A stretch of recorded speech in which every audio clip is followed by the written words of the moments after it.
Hello. As soon as he looks outside, he turns pale from shock as if he saw a ghost, when his only Well and his party there. They are there to discuss the Duke's plan with the Lord of the Territory, and Brant does the talking with Well's Welcome, father. guys. He starts talking about the expedition led by the previous Duke into the Enchanted Forest 15 years ago, where the 2,000 soldiers he was leading died. Well's father knows of that incident, as he also sent a troop of soldiers to help the Duke. Brant tells him that all those dead soldiers have turned into zombies, and Well and his team are here to purify them. Kurt has a ton of attitude for someone with no money, and he says that they will not provide them any assistance with this. Brant says that they do not need it, and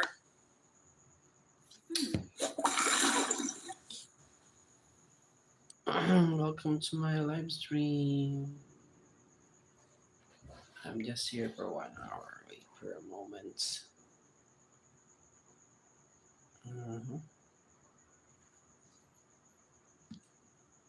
I love Taco Bell. Thank you, Taco Bell.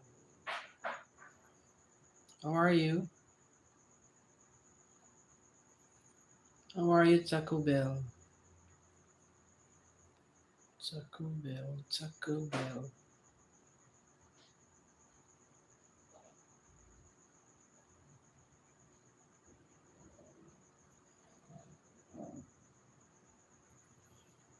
Hello. Yeah. I'm watching a recap movie. Here. To him for working in his land. He asked the village chief the standard rate of commission, and after learning that it is 30%, he demands Taco Well Bell, to pay thank you. 50% of their cut. His younger brother Herman tries to convince Kurt to not be such an asshole, because they can retrieve the belongings of the dead soldiers sent from the region too.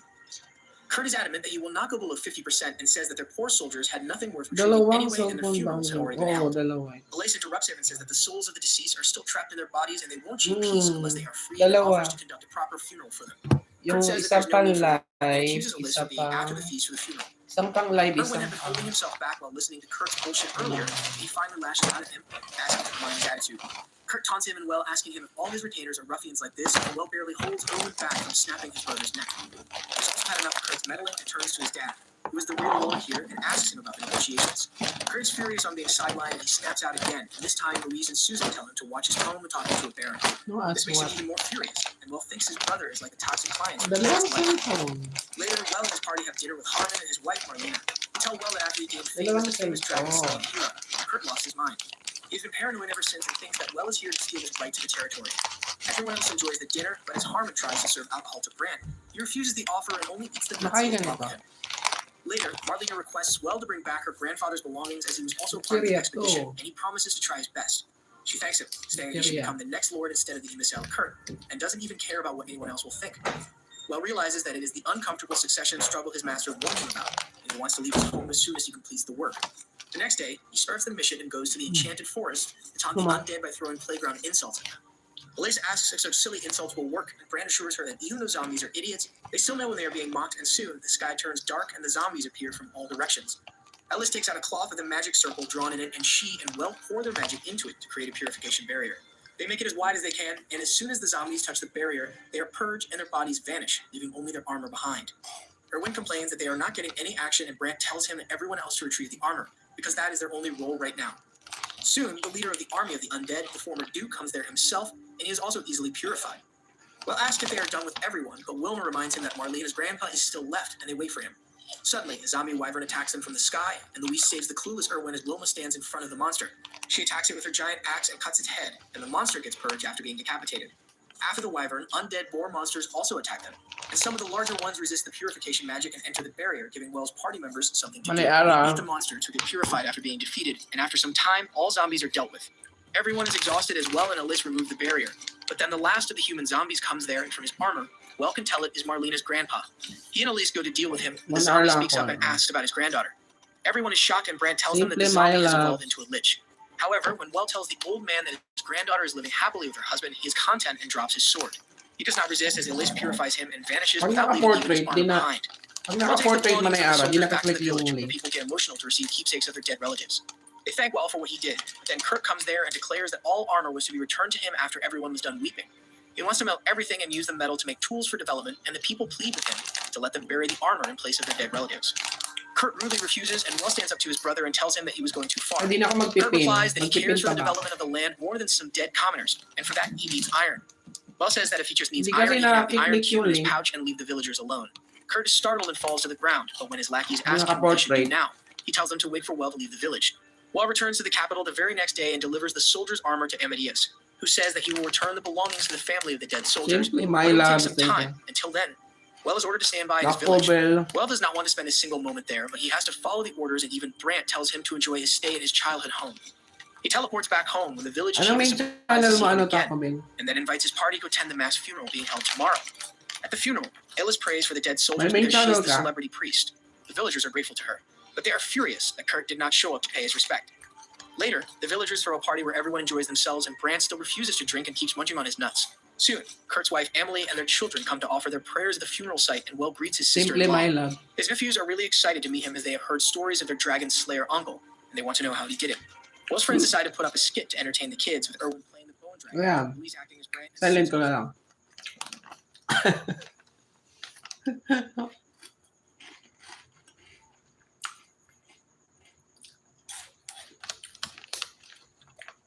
Anonymous.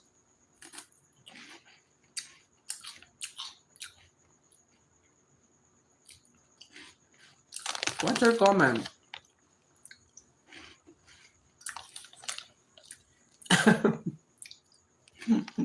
Ayan, sinalin ko na.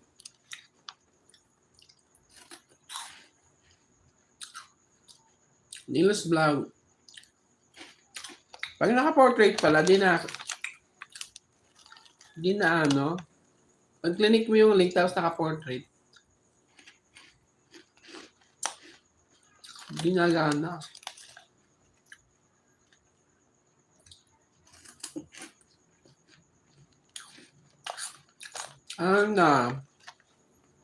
Ginawa ko to 2018. Pero nag-upload ako 2020.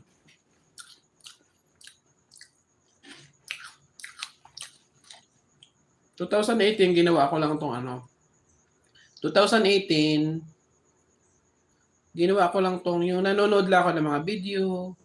Tapos ang nag-pandemic na 2020, nag-upload na ako ng video. Cherry Noime. Oo nga, di ko alam. Scapid Prank, thank you. Mag-go to channel na lang kayo kasi di naman na di naman nakiklik yung link. Thank you, Scapid Prank. I'm having my own. Thank you. Hindi. Wala pa ako noon. 2018, wala pa akong subscriber. Konti pa lang. Wala pang 100. 2020, wala pang 100 yung ano ko. 2020, naka 1,000 ako, 1 month naka 1,000 na ako. March yata yung March. March naka 1,000 ako. Tapos dire-diretso na yun. Anong main channel mo, Taco Bill? Kahit ipin ko, guys. Kahit ipin ko. Ayan, yung kay ano. Nagbo-blue na, no. Nagbo-blue na siya. Magbaba na lang kay... Oy, kadodso, andito na yung ano. Nagbo-blue naman siya, oh. Tapos pag nilipin ko, magbaba na lang kayo dyan para ipin ko. Kasi pag ako nagbaba, hindi siya na ano. Anong main channel mo? Alex, kanina kumain ako ng mani. Mani yung una, tapos, ito yung pangatlo. Pangatlo na to. Anong main channel mo, Taco Bill? Oo, ganun pag ano. Ewan ko may mga channel na nahahack. Sino gusto nito? Ako libangan ko lang naman to pag YT. Pag wala akong kliyente, nagla-live ako. Kanina may client ako. Hindi naman, grabe naman to. Minsan lang to, once a week lang ako mag-trade. Last week, nakaganon. Hindi naman to araw-araw. Once a week lang. Dudes, duday. Duday, andyan yung mga alien, no? Mga 30 minutes, wala na yan.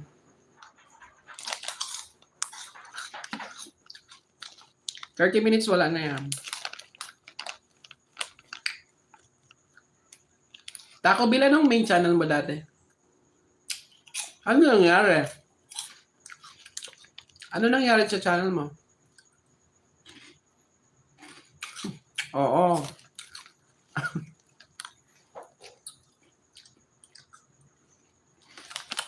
Ano nangyari sa channel mo? Pintuan mo ako.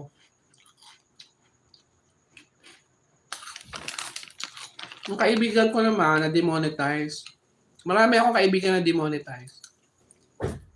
Kasi mga copyright. Yung iba naman na reuse. Kaya, manay araw.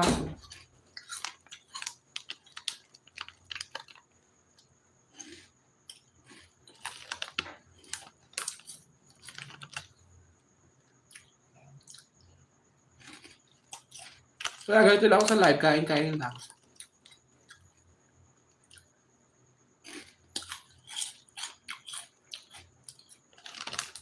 Hindi, sometimes copyright. Ay, sometimes reuse. Hindi na demonetize yung mga gumagawa ka ng bawal, ayaw ni YouTube. Tapos nawawalan ka ng mga ads. Nawala yung ads mo. Anong main channel mo dati? Ariel Go. Thank you, Ariel Go, for coming. Wala, si Duda. Hanggang dyan, Duda, ha? Gusto makita yung dede ko. Si Ariel, taga San Ariel Rivera. Taga Sorsogon ako, Sorsogon, Bicol. Ano ka dyan, Duday? Gusto makita yung saging ko.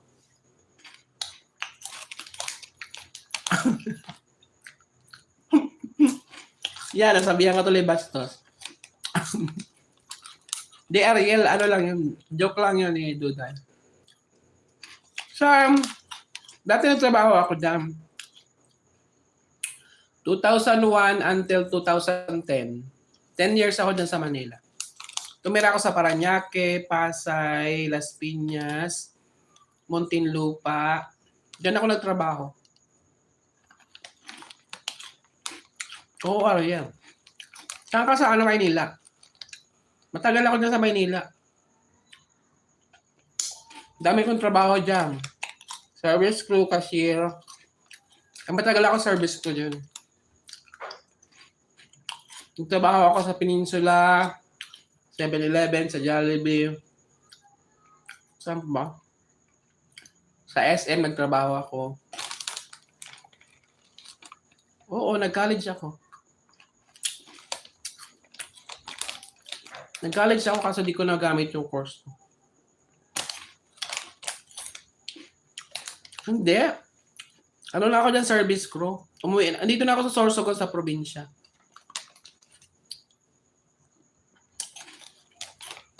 Maliit lang sahod, minimum lang. Hindi naman ako yumaman.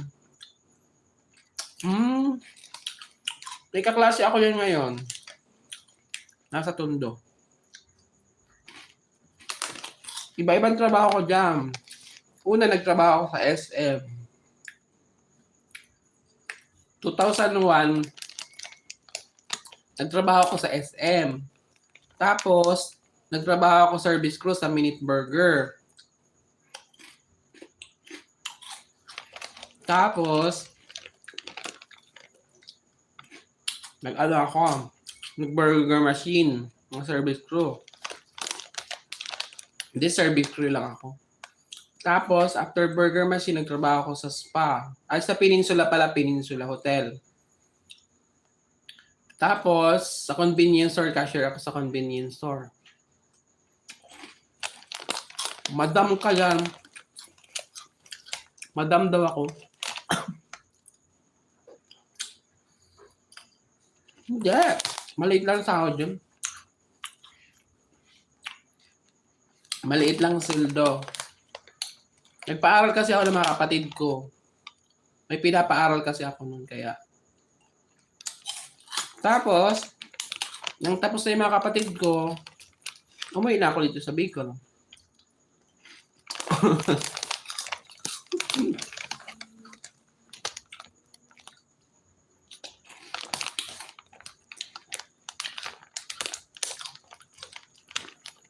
Madamos din.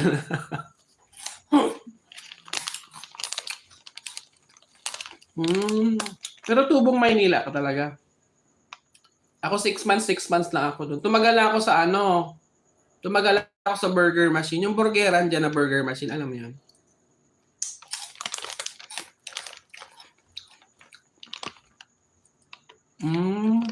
Talaga.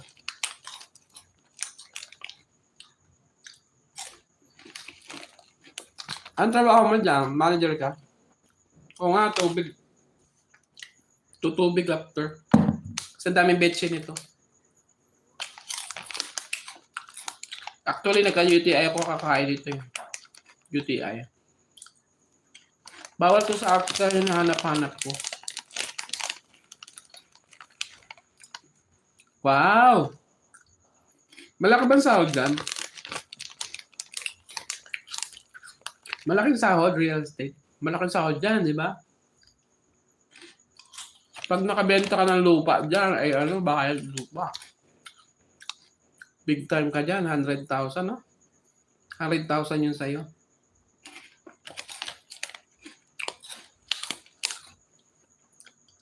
Yung kaibigan ko, si Lods, nag-agent din. Na-UTI nga ako ito eh. Once a week na ako tumitikim. Sa office. Okay. Sa office ka. Malaki din sahod sa office. Nanonood ako anime.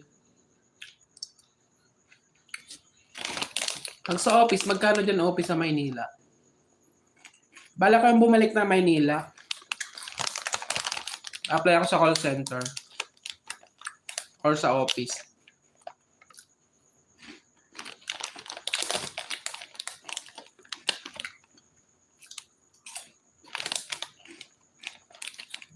Kasi walang bakante dito sa Bicol.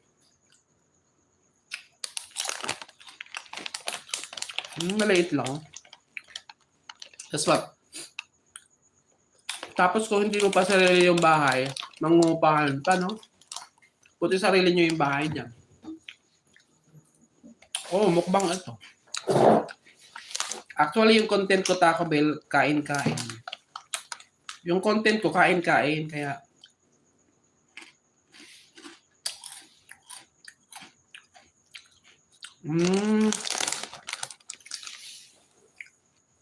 May naman ako, eligibility sa may eligibility ako, Ariel.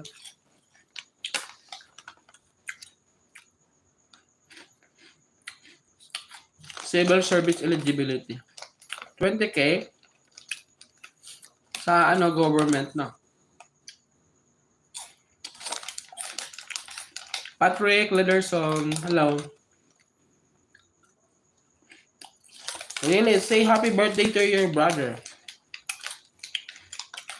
Say happy birthday to your brother, Martin. How do you celebrate the birthday of your brother?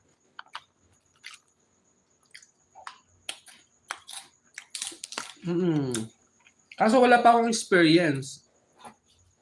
Virgin pa ako. Wala pa akong experience, pero may eligibility ako.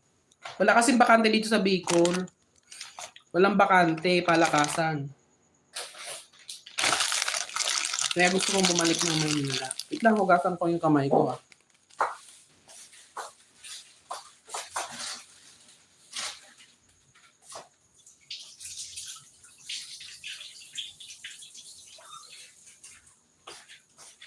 Ano yun? It's my brother. Wala pa akong experience. Virgin pa kasi ako, Ariel. Kailangan may experience dyan. Diyos ko.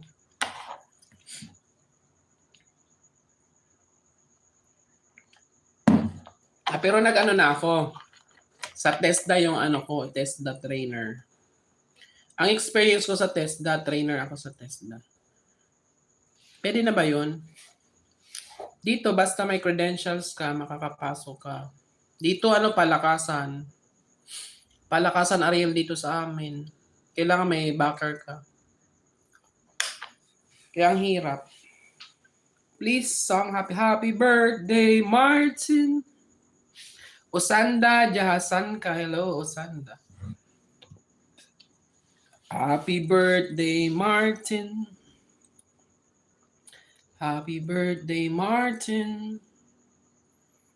Happy birthday, happy birthday. Simula. Job order.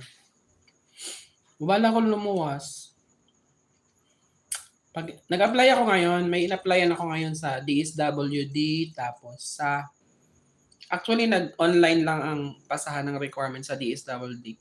Yung facilitator sa DSWD, tapos dalawang company. It's Martin's birthday, the brother of Patrick. Tapos na ako kumain, tubig-tubig naman. O, Duday, manay-ara, nawala na yung mga alien. Kasi 20 minutes. Pag 20 minutes, nawawala na yung mga alien. Nawawala na yung mga alien pag ganyan.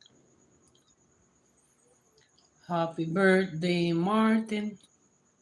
Sa custom, nga eh. Kaso mahirap. Ariel, mahirap makapasok dyan sa custom.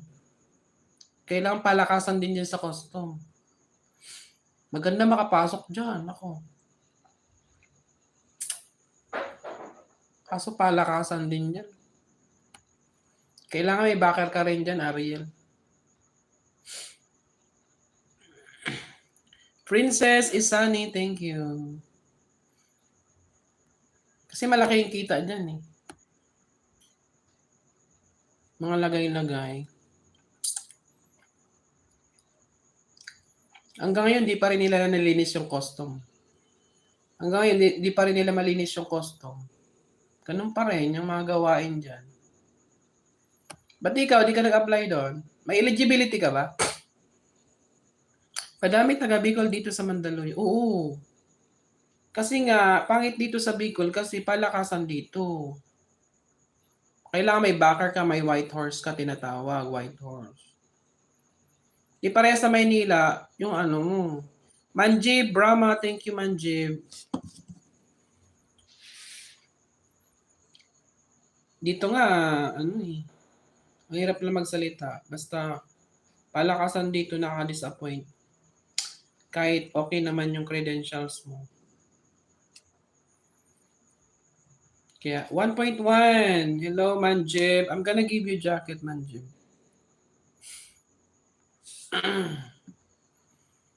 Manjib, you have now moderator. You can promote your channel. Ariel, salamat. Alakasan dito. Kaya ako yung nakapag-isip-isip na. Pag hindi pa rin na matanggap dito sa trabaho, baka lumuwas na ako. May tsahin kasi ako dyan. May kapatid ako sa Quezon City. Tapos may tsahin ako sa Las Piñas. May kapatid ako sa Bacoor. Ang mga kamag-anak ko dyan.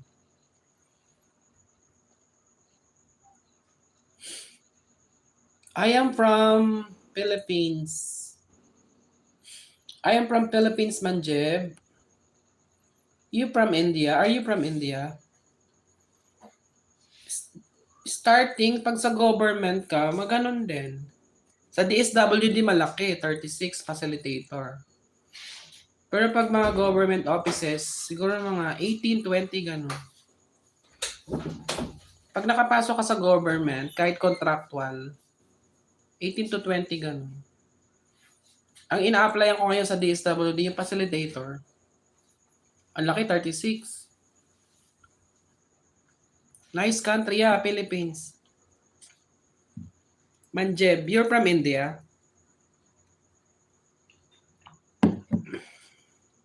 Salamat, Ariel, ha? Nice to meet you here.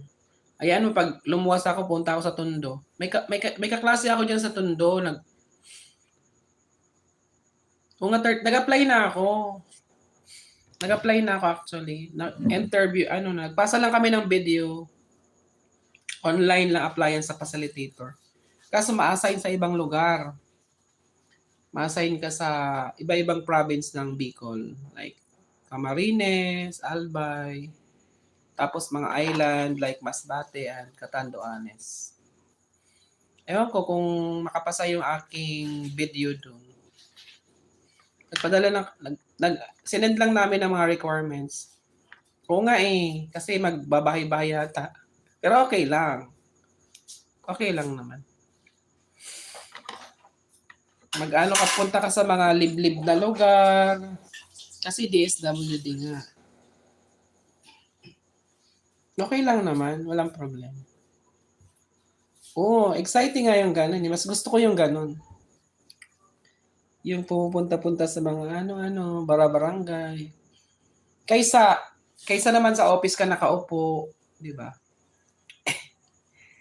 Bagay aircon, pero mas gusto ko yung sa gusto ko yung sa labas. Sa amin, nationwide ka, Los de Minda. Ah, okay. Ano yan, government yun sa inyo? Government office? Ay, ano ka pala, no? Ay, private company sa inyo, no? Kasi ano nga, ano yun? Private company. Saan ka sa Sa Ayala or sa Camellia? Camellia Homes ka? My language is Filipino. We're speaking Tagalog. Manjib, that's our dialect. Publicist, private, public. Publicist din. Urban, di ka. Ah, okay. Parang mga Camellia Homes, no? Ah, Deca Homes. Melon na Hebrew. Yeah, you can speak English. We can communicate each other in speaking English. Okay, Manjib, you can speak English there. Yeah. Hindi, no? I don't know how to speak Hindi. Only English, taga-English. Partner ni Pag-ibig kung gusto mo kumuha ng... Ah, okay. Like Camellia nga, Camellia. Di ba yung Camellia Pag-ibig din yun? Dito sa amin, Camellia dito. Camellia. Ewan ko kung may Deca dito. Wala naman sa Sorsogon. Sa Legazpi. Dito sa Sorsogon ako. Legazpi doon sa kabilang city yun. 1 hour travel from sa Albay. Kami Sorsogon, dulo kami ng Bicol. Pero ano lang yun, kadikit lang namin pero almost 1 hour yung biyahe. Magsasakay ka sa bus. Kadikit lang namin pero tatawid ka ng bundok kasi bundok-bundok dito eh. Pagtawid mo ng bundok, Albay na. Yung nahati lang sa bundok.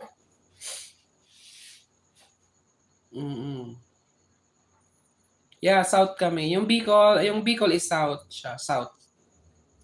Kami ang pinakadulo, Sorsogon. Kami ang pinakadulo ng south. Sa amin tumatawid papuntang Samar. Manjib, Thank you, Manjib. Nalito ako kung saan. Ang north sa Ilocos, papuntang Ilocos. Ang south, papuntang Bicol. Quezon, south yan. Quezon, Bicol, Batangas. Puro south. Pero yung papuntang Ilocos, north yun, north. Papuntang Ilocos region, Baguio, nasa north yun. Manjib, nice to meet you, Manjib. I love you sa akin si Manjib. Kakamit lang namin, nag-I love you sa akin. Calabarzon. Yes. Usanda, Jason ka. How was... it's been a tiring day, I think. I have a client earlier and I'm so tired. My body aches, my muscle aches. Nag-I love you agad. Kakamit lang namin, I love you agad. Hindi. Pogi ba yan? Mukhang ano.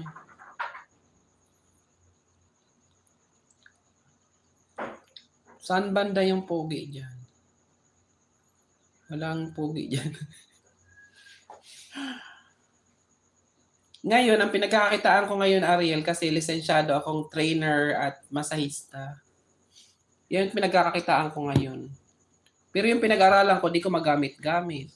Kasi walang bakante. Basic. Dati sa Maynila, trabaho ko ng 1 year, then masahista. And then, umuwi ako dito sa amin habang nag-aaral. Nagtatrabaho sa spa dito sa Sorsogon. Nakaano ako dito sa Sorsogon, 2014 hanggang 2014, 15, 16, 17. 6 years ako sa spa. Tapos after no, naging trainer ako ng TESDA. Trainer. Ayun. Part-time. Freelance trainer ako sa TESDA tapos. Nag-hotel service ako. May nuwat tayo dito kaso walang bakante. Freelance lang ako yung freelance. Yung pinag-aralan ko, di ko magamit-gamit. May eligibility ako. Kasi walang bakante. Eh, ang pinagkakakitaan ko ngayon, pag hotel service, home service. May mga kliyente naman ako kahit wala ako. Actually, hina-hired ako ng isang spa kaso mayroon akong tinetherapy. So, may tinetherapy ako na mild stroke. So, hindi ako pwede mag-apply sa spa. Kasi sa spa is full-time, doon bawal yung part-time. Oh, mahal. Mahal sa what tayo. Meron dito dyan, kaso walang bakante. Walang bakante. Mahal yung doon. Mahal yung massage doon. Kasi na doon, package na kasi doon.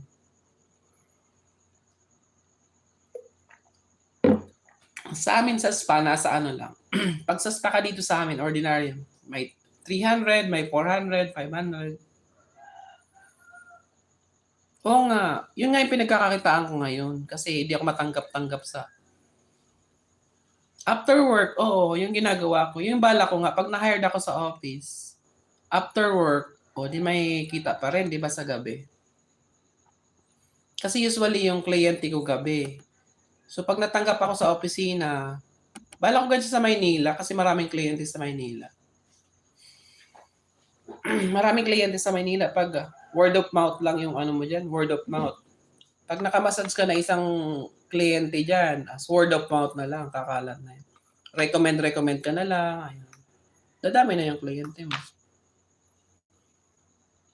Sa Maynila, maraming tao dyan.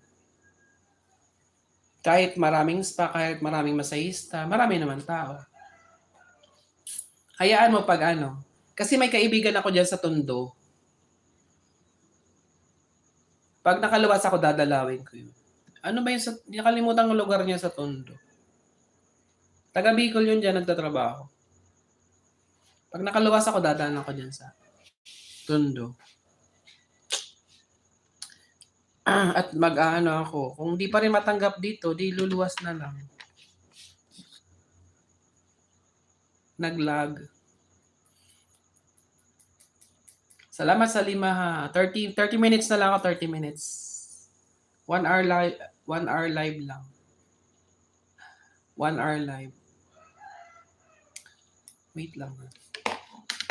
Ba't di ka mag-upload ng Bicol? Madaming taga Bicol. Marami talagang taga Bicol dyan. Kasi lahat ng tao dito lumuluwas na. Salamat sa 10. Lumuluwas na. Kasi nga, opportunity, mas marami sa Maynilang opportunity. Kasi dito, pag nag-apply ka sa opisina, palakasan. Yun yung pangit sa probinsya. Palakasan sila. Pero mayroon namang hindi. May mga siniswerte namang walang mga backer. Pero mostly, kailangan may backer ka. Kaya it's so sad. Okay lang yan. Mag-upload ka, upload. Ako nga nun, halo-halo yung ina-upload ko. Meron akong ML dati, may travel, may massage ako na video. Halo-halo din ang ko nun. Halo-halo yung video ko, kaso sabi ng kaibigan ko, kaya mag-focus ako sa isang content. Kaya nang ma-monetize ako, tinanggal ko yung ML ko, yung massage, yung travel ko, yung unboxing. Nag-focus ako sa pagkain, mukbang. Kasi sabi ng isang kilala, sabi ng kilala kong vlogger, malaki na yung bahay no, nasa 200,000 na yung niya. Sabi niya, kailangan mag-focus daw ako sa isang content para ma-notice ni YouTube. Nanonotice kasi ni YouTube pag nakapokus sa isang content. Pero mayroon naman, halo-halo. Pag sikat ka na, pwede ka maghalo-halong content. Like kung artista ka na, pwede ka maghalo-halo.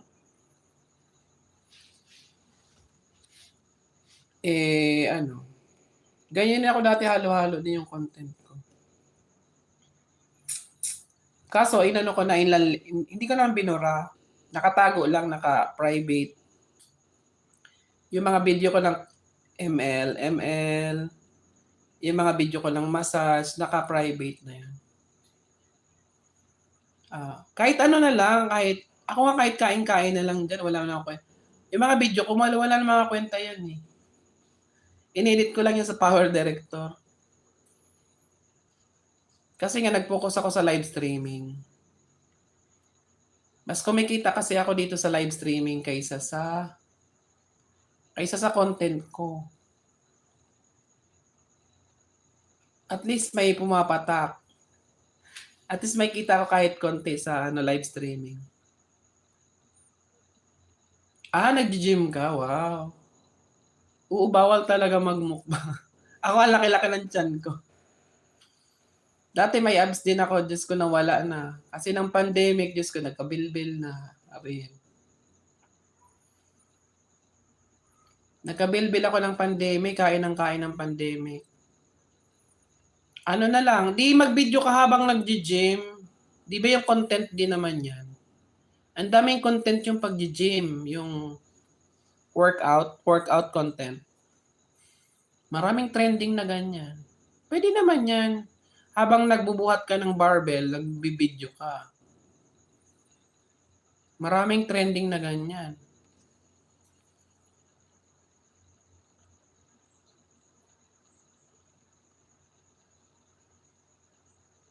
Sino to? Sarep, hello Sarep. Oo. Habang nagbubuhat ka. Trending yan. Maghanap ka ng mga nagbubuhat ng ang content nila is ang daming views, mga thousands of views. Kaya magandang content yung gym. Try mo. Try mo, Ariel Rivera.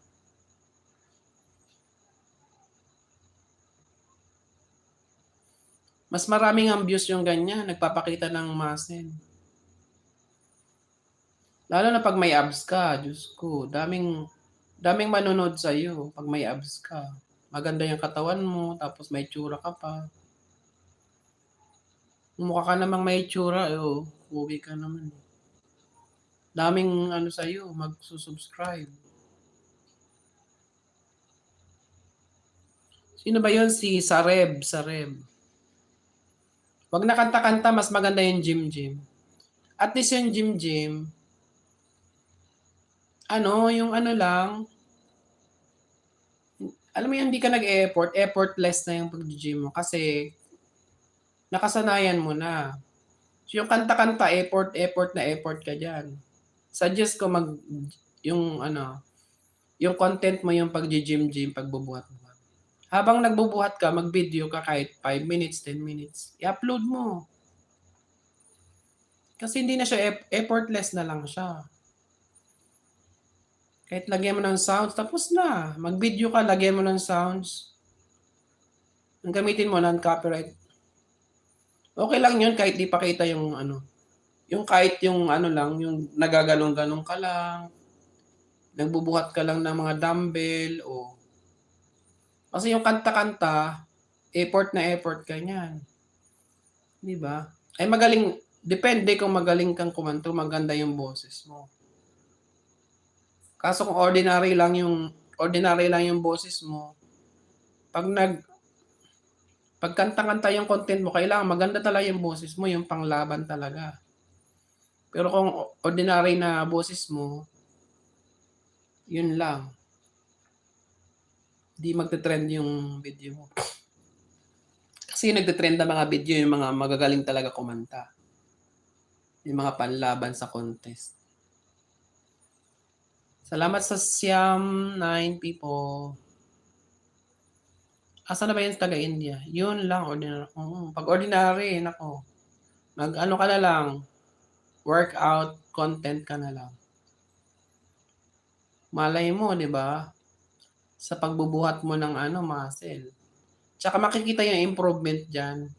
Ang daming nanonood sa mga nag-gym. Manood ka ng YouTube. Daming content na nag-gym.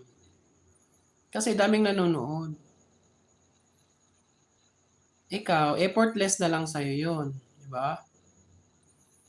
Effortless na lang sa'yo yung workout video. Workout vlog. Kasi ginagawa mo na siya araw-araw. Ako naman dapat, ang content, may channel din ako sa massage, kaso sa editing, ang problema ko lang sa editing, kasi magaling, kailangan may ka rin, may alam ka rin sa editing. Ako kasi mahina ako sa computer, so mahina ako mag-edit, kaya yung pinaka-effortless ko na sana na skill is pagmamassage. So, sineparate ko yung channel ko sa massage. Nasa na ngayon, nasa 400 plus na yun. Pero yung editing nun, putyo-putyo pa rin. Kasi di nga ako marunong mag-edit. Sige na. Salamat. Thank you for your time. Salamat sa siyam.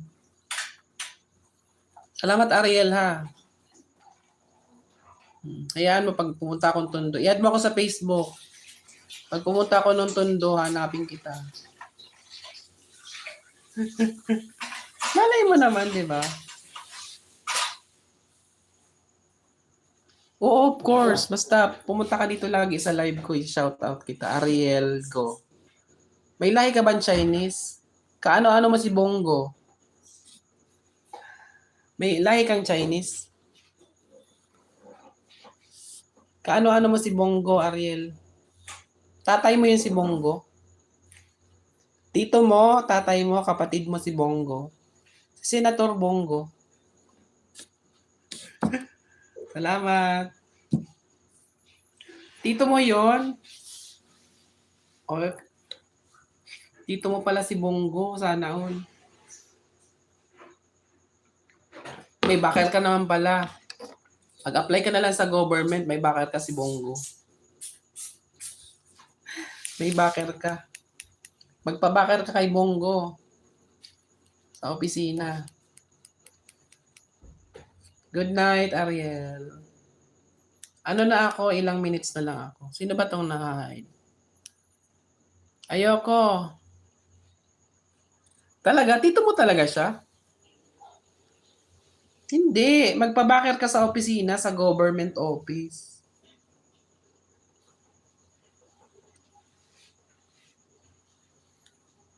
Hindi ka naman magkakandidato eh. Ainsley Jacal. Ainsley, thank you. Jacal. Hindi ka naman kakandidato. Magpapatulong kang pumasok sa opisina. Yung tito mo pala si Bongo eh. Salamat sa 10.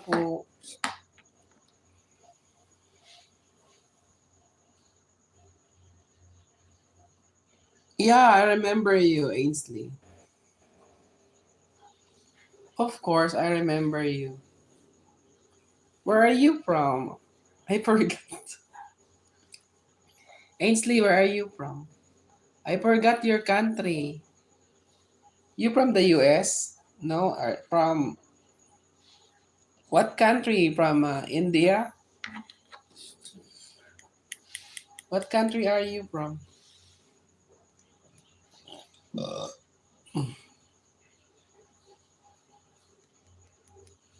I don't remember.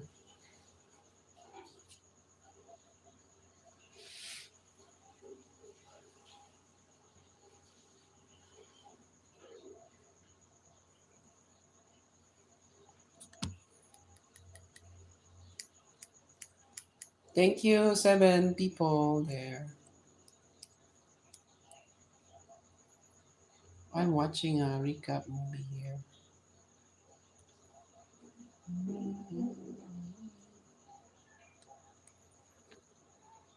Ainsley, what country are you? I forgot your country.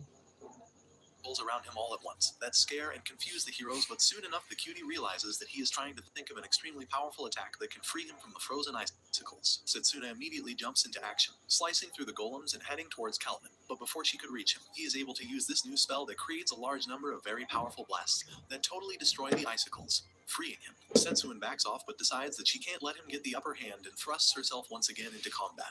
But Kelvin is simply faster than her, and before she could hit him, he punches her in the stomach, knocking her down. Suddenly, Cutie's ogre starts attacking him, and he realizes that the best way to destroy is to aim for the caster, so he jumps up in the air and knocks the cutie down as well, destroying the ogre completely. Watching this, Nana takes to the air on her baby dragon and uses an ice magic to cover herself in an icy crystal.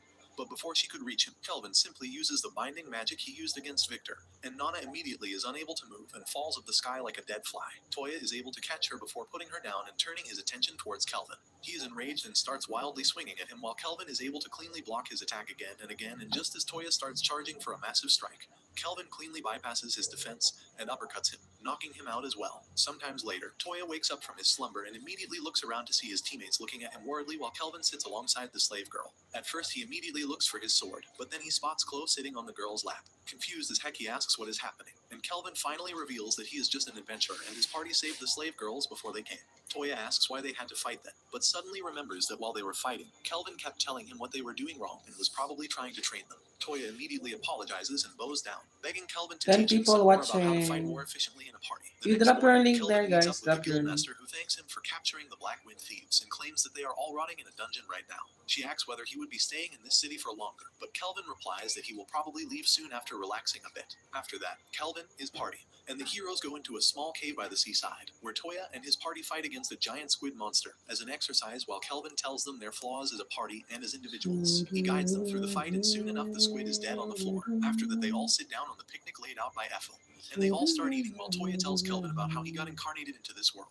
According to him, he was chilling with his friends in the classroom when suddenly everything started glowing, and suddenly they met a goddess named Mel who reincarnated them into this world. They woke up in a cathedral in front of a priestess who has been guiding them ever since. Toya tells them that Nung they need nakaraan, to di be careful nagbublo about yung mga themselves link. first Kaya and foremost, nagbublo. and have to make sure that they are not mindlessly I-promote ko running nga yung into danger aking just mga because they want to members. save someone. Toya apologizes for Di his ko na behavior and napapromote yung claims mga that there has been members. many times where he has put his team in danger just because of his hero's complex. Suddenly, Sierra comes back and claims that she caught a huge fish, but when she pulls it out from the water, it turns out to be an S-rank water dragon. Sierra immediately starts beating it with her punches, Ibaba ko yung mga almost member playfully, ko. while Toya and her party are shocked as hell to see someone fighting against an S-ranked monster without even breaking a sweat. Later that day, Toya and his party bid farewell where Kelvin gives them a Share. pendant each that he created himself as a good luck charm. After that, the heroes board a ship and move away from the shore while Kelvin and Members. Gerard Baba watch kayo them. mga 7 Kelvin turns around and people. tells Thank Gerard that he you. plans to spend some more time adventuring on this continent, and he seems to agree with this notion. While talking, suddenly a messenger arrives with the message that the Queen of Toraj has requested their presence in her court, and they immediately ito rush to white the pa, castle. Kelvin is shocked to see the scale of Pag the ako castle yung and the fact nagbababa that it is ng ancient ano, Japanese architecture. Gerard di siya claims that he heard that nagbublue. the first emperor of this region was also a man who was summoned here as a hero from another world, and he brought pieces of his tradition and transformed this region.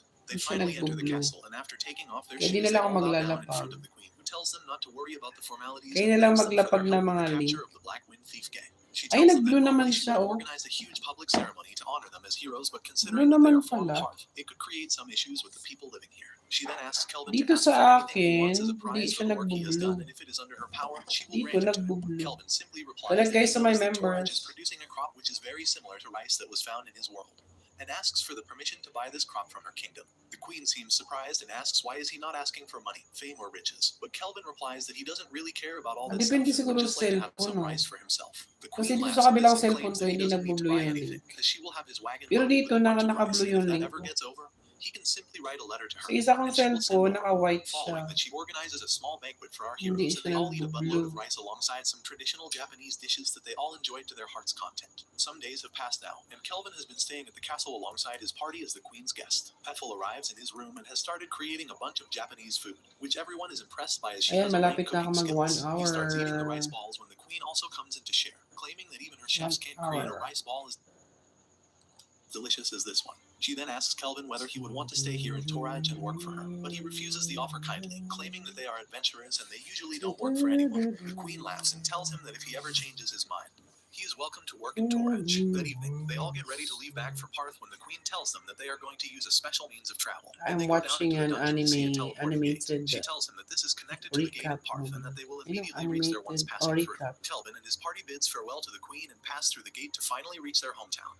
The next morning, Kelvin sits down on the dining table while sipping his tea before telling Ethel that he has bought a house for them and they 8 would be people, staying there from now salamat sa on. nandiyan They are all happy as nakatambay. they see the massive mansion for the first time and eagerly open the door to get inside. They also find the 2 slaves that they rescued in Toraj called Ellie and Luca, who would now be working as the servants of this mansion. Sierra immediately rushes off to find the biggest room to herself, while Gerard goes into the dungeons to create a training room. Ethel runs off to find the kitchen, while Chloe seems to be happy with the lawn and wants to live there. Kelvin later reaches a room that has been converted into a total bathhouse and takes a long, well-needed bath before collapsing on his bed for the night to get some sleep. Suddenly, he hears Mel's voice, who claims that he has collected enough experiencer, and Mana points that he can now summon her. Excited beyond imagination, he quickly gets off his bed and immediately chants a spell that creates a magic circle, and through it descends the beautiful goddess Mel, who looks just as pretty as my girlfriend. She asks whether he thinks that she looks good, and he replies that he always wanted to clap some goddess cheeks before turning in for the night. The next morning, everyone is greeted by Mel at the breakfast table, but no one seems to recognize her till she reveals that she was summoned last night by Kelvin. Everyone is shocked to have a living goddess between them, but they soon get used to her while she happily eats cookies made by Ethel. Kelvin asks whether calling her by her real name would be fine, as she is a famous goddess,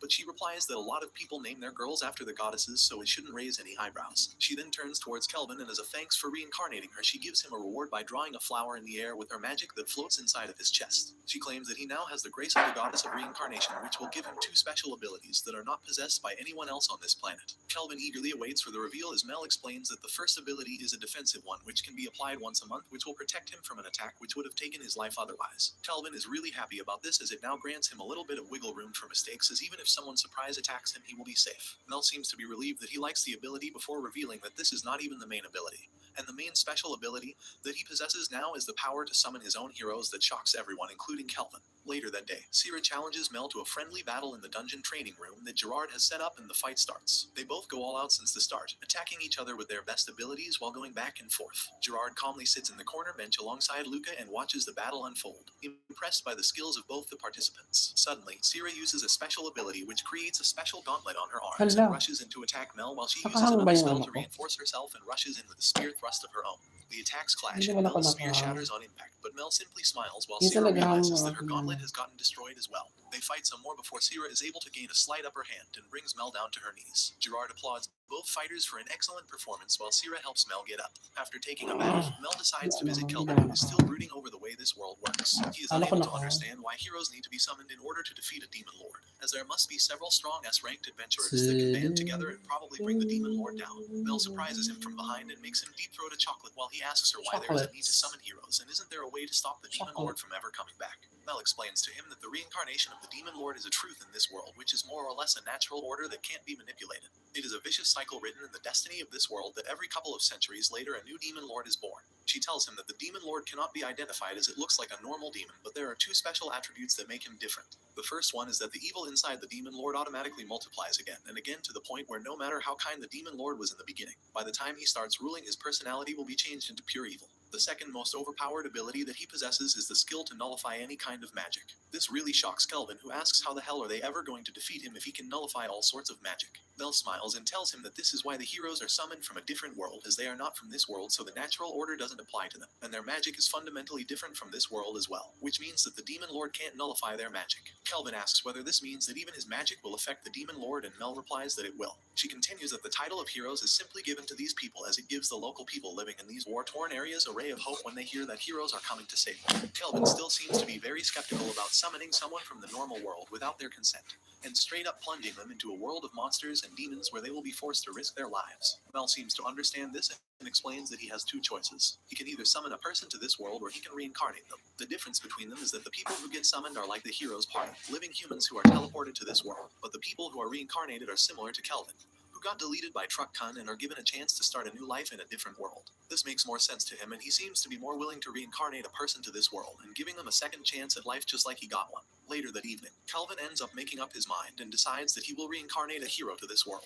Everyone assembles in the dungeons while Kelvin gets ready to use his special skill for the very first time. They all stand in a row while Kelvin calls all of his summons back. Ethel then gives him a shot of Russian vodka as he wants to summon Vladimir Putin himself. He then chants the spells and suddenly a huge magic circle appears on the floor. A huge amount of mana points are used during this, so he sits down on a chair and drinks some tea like a posh British wanker while waiting for Putin to appear. He asks Mel whether he made a mistake or did something wrong. Mel calmly replies that he should just be patient as the person who is getting reincarnated seems to be choosing their skills among other things. He waits for some more time when suddenly Mel claims that the selection process is complete, and soon enough a shadowy figure appears from the magic circle. As soon as the dust clears up, Kelvin is a little disappointed to see that instead of Putin, some useless Chinese factory worker got reincarnated. This girl looks around confused and dazed, but Kelvin calmly walks towards her and claims that she doesn't need to worry as she is safe. He then explains to her that he was the one who summoned her here, and she immediately lights up, introducing herself as Rio, and claims that she met an angel before coming here who told her that she is going to become a hero soon. Kelvin smiles and tells her that this is true, and immediately she starts crying out of happiness and hugs Kelvin.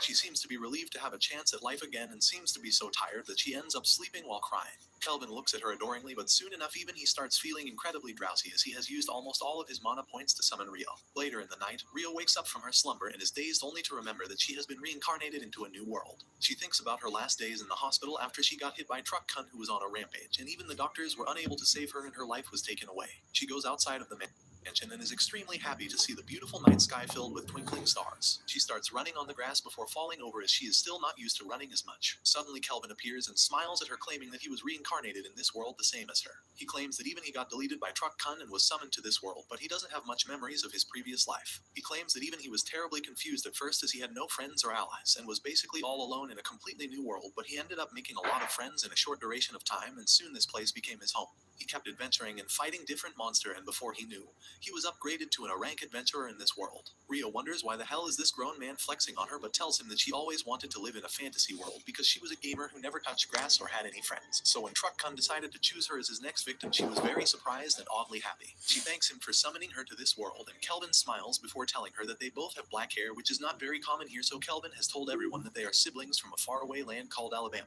She is happy to hear this and soon gets officially enrolled in Kelvin's harem and his party. The next morning, Kelvin takes all of his party alongside Ellie and Luca into the enchanted forest to a sort of picnic. Rio is beyond happy and is running around everywhere to see what is this world, while Ellie and Luca ask why are they here with them. Kelvin explains that he has put 2 golems at the gate to guard the house, but he would still like them to know what combat feels like, as if they are ever in trouble. They can defend themselves and won't be scared and helpless. Meanwhile, Gerard cuts down a monster, Chloe takes care of another one, and Sierra punches a tree for some reason. After they start gambling on a competition about who can hunt the most monsters first and goes deep inside of the forest. Meanwhile, suddenly Ethel tells Elven that she can feel the presence of a powerful stray monster coming near them. Kelvin tells Mel to take care of Luca and Ellie while he gets up to face the monster. The monster turns out to be a shadow wolf, who appears in front of them with its fangs showing, ready to devour them, but as soon as it jumps over to attack, Kelvin simply uses his gravity spell that pushes him back to the ground and he is unable to move. Kelvin calmly moves towards it and then waits for its HP to go down a little before making a contract with the beast. The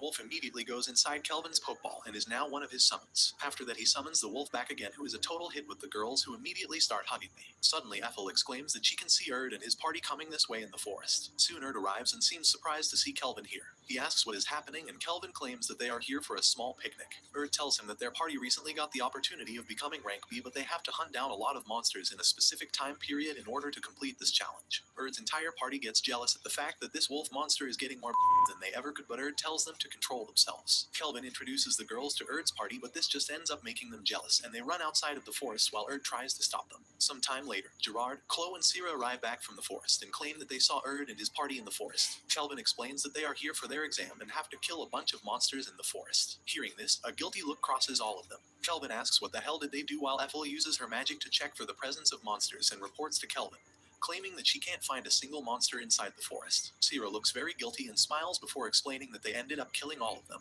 Kelvin is horrified as now Erd won't be able to get a promotion, so he rushes back to the town and apologizes to Erd, promising that he will talk to Leo and tell him what happened. Bird tells him not to worry about it before looking at him and his party and claiming that he thinks Clevin might be ready for his S-rank exam.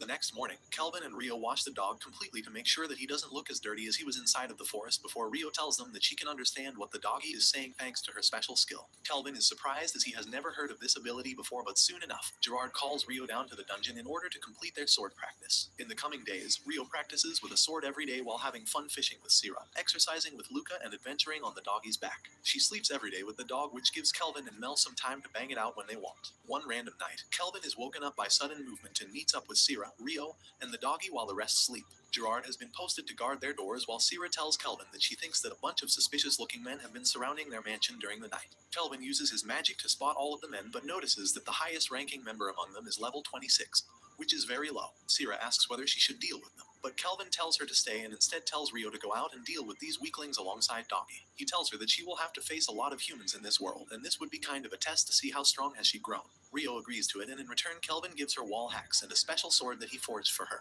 She goes outside dressed in her armor alongside Doggy and gets ready for a fight. The first two guys that enter the mansion are easily dealt with as she kills one of them with her sword while Doggy takes care of the other one. Kelvin and Syrah looks from a window as Syrah comments that her swordsmanship can be improved, but she still is skilled enough to learn the S-rank swordsmanship technique. Soon enough, all of the people that infiltrated the compound have been dealt with as Rio's first actual mission is deemed complete, and she celebrates with the Doggy. Kelvin tells Chloe to clean up and Syrah to make sure that Rio is not hurt as he is going out to deal with the enemies who are still hiding in the forest. He finds the leader of the ragtag group waiting for his men to come back, but Kelvin calls him from behind, claiming that they are not going to come back from the mansion ever. The man seems to be shocked at this, but Kelvin gets the look of a molester on his face and deals with him his own way. The next morning, Kelvin goes up to Leo, who tells them that the people that he caught in his mansion are put in the prison, and after interrogating them, he found out that all of them belong to the military nation Trison. Kelvin remembers that name because the fatty that he beat up a long time ago also belonged to Trison and asks, why the hell is that kingdom taking interest in him? Leo replies that Trison has always wanted to take control of the entire continent for itself, and lately a lot of nearby kingdoms have been reporting that they are spotting a lot of Trison soldier activities near the border.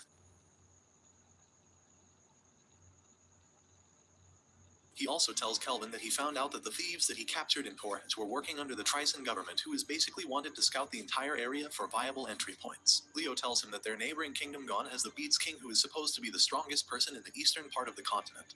And according to Leo, he himself has asked him to send Kelvin and his party to his empire. They travel through the forest inside of the carriage, and all of them seem to be happy about this vacation sort of thing.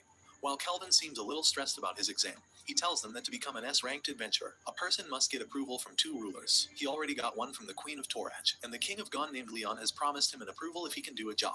Everyone asks why is he worried then, and he explains that the king is strong enough as he is also an S-ranked adventurer, so the only reason he could be calling Kelvin is because Trison is involved. Ethel and Syrah tell him that they should all be very careful in this new area as they can be caught in a surprise attack, and as soon as they open their mouth, an arrow comes whistling in their direction and stops their carriage. Kelvin immediately gets out of the cart and spots a bunch of elven people up on the tree with bows aimed at them. He quickly takes out a letter and shouts that he has been personally invited by the King of Gon and he means no harm. Suddenly, one of the village elders arrives who introduces himself as Nell and apologizes for their misconduct. He takes a look at the letter and realizes that it is authentic, claiming that they have been waiting for Kelvin and his party to arrive. He suddenly looks at Ethel and calls her Lumo, asking where the hell was she from so many years ago as all of them thought she was dead. Kelvin tells him that she is not Lumo, but Ethel, someone who was enslaved a long time ago.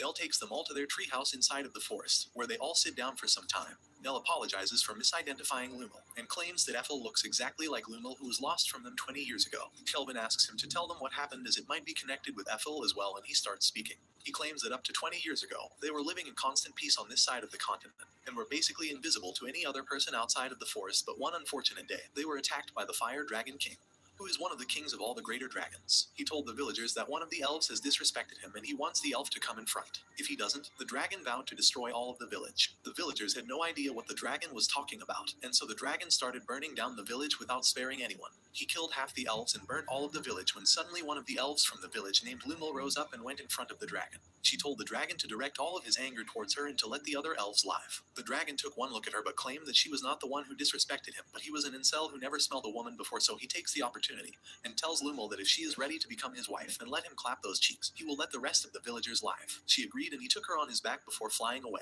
No one ever saw either of them afterwards. Kelvin asks that if everything is sorted then what's the problem now, and Nell replies that a couple years later they found found Lumel's dead body inside of the forest, and are scared that the dragon might appear again to take revenge. Everyone looks at Ethel, and Gerard asks whether it is possible that Ethel is the daughter of the Dragon King and Lumel. Mel, however, calls him an idiot and claims that size does matter and Dragon King is definitely a virgin. She also claims that Ethel is a half-elf that could only be made by a human and an elf, so this makes it possible that the dragon got cucked by a human, and that's why, out of anger, he killed Lumel. Kelvin tells them to write their fanfictions on Tumblr, while Nell claims that right now they are not facing the Dragon King though. The main problem is some enemies who have been infiltrating their villages and kidnapping elves every now and then. He claims that they were too weak to stop them, and even the gone soldiers were no use. Kelvin tells him not to worry as he will deal with that You problem have now, no and asks Nell video? whether he could rent the Okay. village till then, as he really wants to be like I'll check. Bodybuilder. Nell agrees, and Kelvin gets ready to take this village to the future. You have Later that no night, when the video. moon is up in the sky, a bunch of soldiers from Trison start moving into the Gone territory alongside a huge short horde of demon video. beasts that they seem to be controlling using a special collar that their kingdom acquired.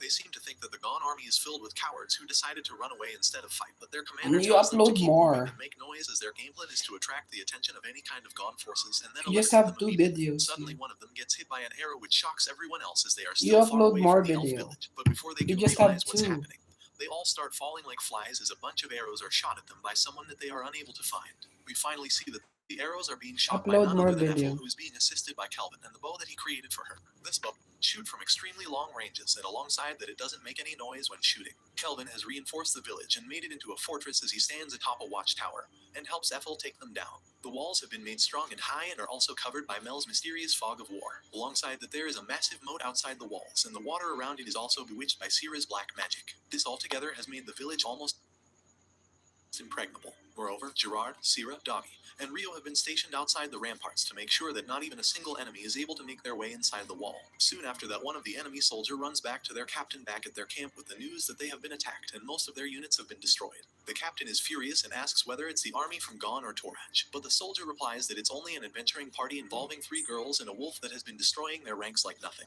The captain is unable to believe this, but suddenly out of the woods, Rio and Mel arrive and thank the soldier for leading them to their captain.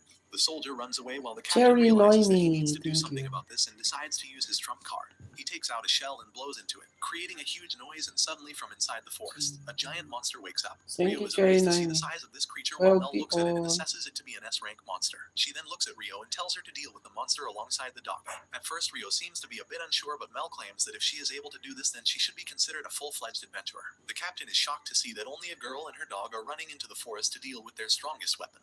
While the monster tries to punch Rio into dust, but they dodge the attack and start running up its arm. She jumps up in the air and takes out her sword to deliver a swift slash to the monster's head, but the moment the sword touches the head, it shatters into small pieces. The monster immediately tries to hit her, but she quickly dodges out of the way. Unfortunately for her, the monster pursues and hits the ground, which creates a lot of dust and stone to fly towards her, injuring her. She drops back to the ground and realizes that this could be dangerous, and in order to defeat this beast, she needs to hit him with a single clean slash and kill it. She starts running towards it once again alongside Doggy, while Chloe gives her 2 more swords to fight with. She runs up his body once again and alongside Doggy, delivers an incredibly powerful lightning-fast slash that kills the monster. Before she could celebrate, however, the monster transforms and gets up once again to assume its final form. Now this giant beast is burning with flame all over his body. The captain screams at him to finish the enemy, while Sierra, Gerard, Kelvin, and Ethel all watch from a distance. Ethel seems to be scared for Rio, but Kelvin reassures her that she will do just fine. The monster tries to punch Rio to the ground, but she is easily able to dodge before running up his body once again. She looks at him one final time and says "Hasta la vista baby" as she uses the same attack once again and completely destroys the beast. This scares and his soldiers, who run away as they can't believe that a small girl defeated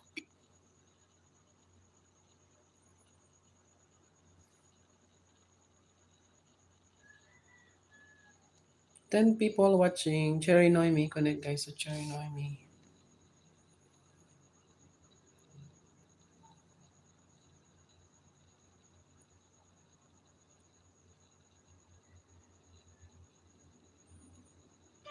Ay, bumigat siya oh! Ang laki! Lucky me kasano pa kalamansi! Yes, opo! For more sarapiness! Ang takamba mo at takam sarap ng Lucky Me Pansit Canton kasano pa! Yan ang deserve mong sarapiness! Connect to Cherry Noimi, guys. Come on.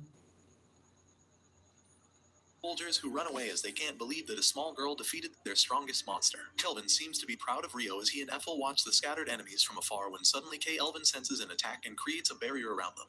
just in time to block an insanely strong attack. When the dust clears, Kelvin notices a guy flying in the air alongside his cronies, who congratulates Kelvin for blocking the attack, while he realizes that this enemy is really strong. The man introduces himself as Clive and immediately notices Ethel while his eyes light up. He immediately tells her that she is the most beautiful person that he has ever seen and tries to use his charm magic on her. Before it could hit her though, Kelvin intercepts it and uses a blast to drive him back. Clive looks at him once again as if he was only a mere insect and asks what the hell is his problem. This totally enrages him as he tells Clive to back the hell off as no one touches any girl in his harem. Kelvin decides to play it safe and checks out his stats only to realize that Clive is level 91 and he seems to have a lot of abilities that you should only be able to get once you are reincarnated. He immediately shouts at him, asking if he was reincarnated, which shocks Clive as he realizes that Kelvin must be a very high-ranked person to know that. This makes him realize that Kelvin is reincarnated as well, but he doesn't seem to worry about it much. Kelvin knows that this could turn real ugly real quick, so he tells Ethel to run down the tower and hide herself somewhere. When Clive sees her running away, he tries to shout at her to stop, but Kelvin immediately uses a massive gust of wind that blows Clive alongside his cronies away. He uses this time to disintegrate the tower and converts it into 4 giant lances, prepped and ready to attack. As soon as he spots Clive from the dust, he immediately shoots one of the lances that catch him off guard. But still his defense is so strong that the lance is blown away by it. Clive admits that it could have gotten scary if not for his superb defense magic, but Kelvin tells him that it is not over before shooting all 4 of the lances at him together. The lances attack him from 4 different directions, but they all are stopped by Clive's magical barrier. Watching this, Kelvin decides to use even more magic blasts, but all of them are useless, while Clive laughs and claims that he is just wasting his time and energy over this stuff. He tells Kelvin that no physical or magical attacks can cross his barrier, and usually anything that touches it gets destroyed immediately, but his magic must be really strong and that's why these lances are still intact. After that, he simply blows all of them away before telling Kelvin to look behind. Suddenly Kelvin notices an attack coming his way, but he immediately blocks it with his staff while using his other 3 lances to distract the other attackers. Suddenly, Kelvin realizes that all of these girls seem to be charmed by him and are under his control, so he pushes all of them back. Clive tells him to admit defeat as he can never defeat him, but suddenly a super strong beam hits his barrier and completely destroys it. Shocked, he looks down to find Ethel aiming a bow at him. Meanwhile, Kelvin summons a bunch of golems and gives them the lances to even out the battlefield, but tells them not to kill the girls. The clash begins between them, leaving Kelvin and Clive to fight a one-on-one battle. Clive gets into the mood for battle and gets his staff out before they both start flying up in the air. Clive commends him for being able to keep up with him, but Kelvin is ready to test who is faster and decides to challenge him. Clive immediately uses a magic blast at him, but Kelvin dodges before replying with one of his own magic beams, which is blocked. They start fighting in the air, and what seemed to be a fight between 2 mages quickly transforms into a World War II dogfight as they both fly around in the sky, doing stunts while shooting a barrage of magic blasts at each other Caleb. constantly. Clive seems to Hello, have the upper hand Caleb. as he pursues Kelvin, but Kelvin is able to dodge almost all of the attacks pretty Hello. easily. Suddenly, there comes a point when they start flying Where are you dangerously close from, to fighting Caleb? golems, but Clive STLL continues to attack, and the stray blasts barely miss his underlings. Kelvin gets worried and Oh. shouts at him that he is going to hurt his teammates if he keeps doing Where are that, you but from? Clive What doesn't give a country shit are and you? continues his barrage, forcing Kelvin to make a maneuver to make sure the girls are not harmed. Soon they Where are both you start ascending in from, the sky Caleb? while Clive makes fun of him for What caring so country much for are people you? in this world. He tells him that they don't belong from this place, so why should they care about the people living here? This makes Kelvin mad as he thinks about the I'm relationships back. that he Yeah, has I with the forgot your people in this world. country. They Me both get ready as Philippines. Clive loads up his barrier, Matinik, and hello Kelvin Matinik. decides to unleash one of his most devastating Caleb, attacks. I'm The from clash happens in Philippines. the How sky, about and the you? results are devastating as a huge blast Matinik, takes place, as salamat. Clive realizes that his barrier was broken.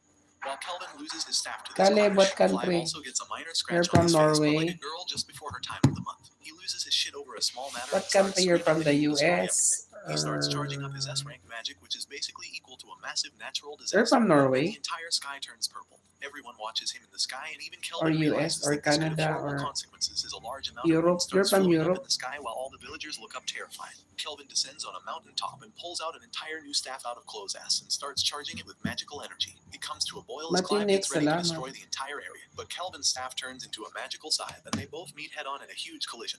But Kelvin Si decisively comes on top this Matinik. time as he slices through the magic and completely nullifies it. He starts breathing hard and notices that Clive is in a much worse shape, lying on the ground with his legs chopped off. America. He I moves towards the legless forgot. bastard with Sorry. conviction in his eyes to end his life. You're But from before the he could deliver the US. final hit, someone saves Clive. Kelvin turns Caleb around to is find a from mecha-like monster America. carrying Clive, and another spectacled man who introduces himself as Tristan. He claims that he is one of the generals of the Triton army, and he was the one who initiated and planned the attack on these villages. Kelvin moves towards him and realizes that this teleportation shit that he just witnessed is one of the special abilities of a summoner, and wonders who Tristan is. He tells Kelvin that they are defeated today and will be falling back, but also tells Kelvin that this is not the last time that he has seen them and that they would probably meet sooner than he expects. After that, he disappears and the battle is finally over. And contacts Kelvin.